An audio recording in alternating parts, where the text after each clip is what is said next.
Welcome to the J-Spot, the place where we stimulate the most sensitive parts of your brain. And since today is Thursday, March 5, 2026, we're stepping right into the heart of Women's History Month. But we're skipping the usual textbook highlight reel for this deep dive. You know, we all know the civil rights movement had famous faces. Yeah.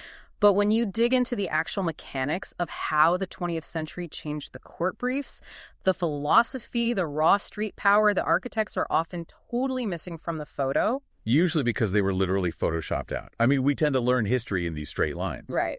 But the people who actually built the legal and cultural frameworks for modern freedom were often Black, queer, and gender nonconforming. They didn't just participate, they designed the blueprint. So let's look at the legal side first with Pauli Murray. Most people stop at the trivia fact that Murray was arrested for refusing to give up a bus seat in Virginia like 15 years before Rosa Parks. Before. Yeah. But the real story isn't the arrest, it's what Murray wrote afterwards. Exactly. Murray was the ultimate legal strategist. Back in 1950, Murray wrote states' laws on race and color.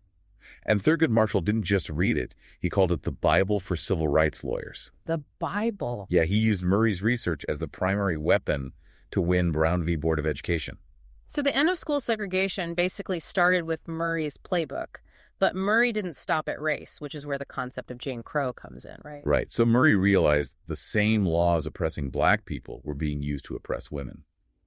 Murray coined Jane Crow to argue that you could use the 14th Amendment to fight gender discrimination, too. Which was originally written for racial justice. Exactly. And decades later, Ruth Bader Ginsburg put Pauli Murray's name on the brief for Reed v. Reed, which finally proved the Constitution protects women. That is the key takeaway for you listening. The legal argument for gender equality was actually just a remix of racial justice arguments. Validated by the Supreme Court.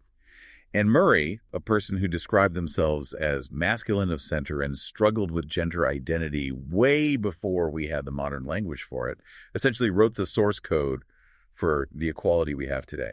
It is interesting you mentioned that lack of language. Murray eventually became an Episcopal saint, which feels like a quest for spiritual belonging. But we see the same outsider perspective shaping culture, too, not just law, like with Lorraine Hansberry. Where everyone knows. A Raisin in the Sun, first Black woman to hit Broadway. But her private life as a closeted lesbian completely altered her writing. She actually wrote anonymously to The Ladder, which was the first national lesbian magazine, signing just as LHN. Which sounds like a minor detail, but the sources argue that this duality created the concept of interpersonal justice. That is the technical term, yes.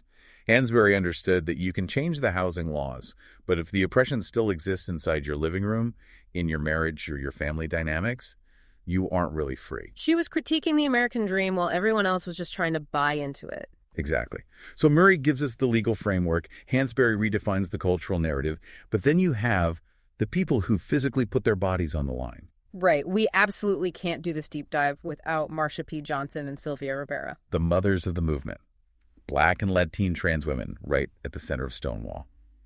But their story highlights the really messy cost of respectability. Yeah, this is the hard part of the history. In 1973, Sylvia Rivera fought her way onto a pride stage and was actually booed by the crowd.